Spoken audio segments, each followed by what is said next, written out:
தான்.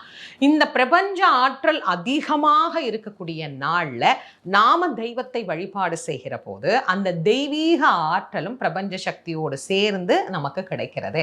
அப்ப நம்முடைய வழிபாடுகள் 100% பூர்த்தி பெற்றதாக அமைகிறது. அதனால்தான் பௌர்ணமி அன்னைக்கு நாம் செய்யக்கூடிய இறை வழிபாட்டுக்கு அவ்வளவு வலிமையும் அவ்வளவு சக்தியும் உண்டு அப்படின்னு பெரியவங்க இந்த நாளை ஒரு நல்ல வழிபாட்டுக்குரிய நாளாக நமக்கு தேர்ந்தெடுத்து கொடுத்துருக்குறாங்க. இப்ப நீங்க பௌர்ணமி அன்னைக்கு ஏன் கடவுளை கும்பிடணும், எப்படி கும்பிடணும் அப்படின்னு பெரியவங்க சொன்னதுக்கு காரணம் என்ன அப்படிங்கறது ஓரளவுக்கு தெரிஞ்சிருப்பீங்கன்னு நினைக்கிறேன்.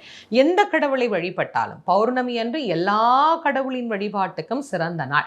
அதுவும் இந்த சித்ரா பௌர்ணமி அன்று அனைத்து விதமான தெய்வங்களுக்கும் ஒரு சிறப்பான வழிபாடு நடைபெறக்கூடிய நாள். அப்போ நம்முடைய மனது ஒரு தெம்பையும் ஒரு தைரியத்தையும் ஒரு முழுமையும் ஒரு நிறைவையும் அது கண்டிப்பாக பெறும். இந்த அழகான சித்ரா பௌர்ணமி என்னைக்கு வருது அப்படிங்கிறத நம்ம பார்த்துருவோமா? 12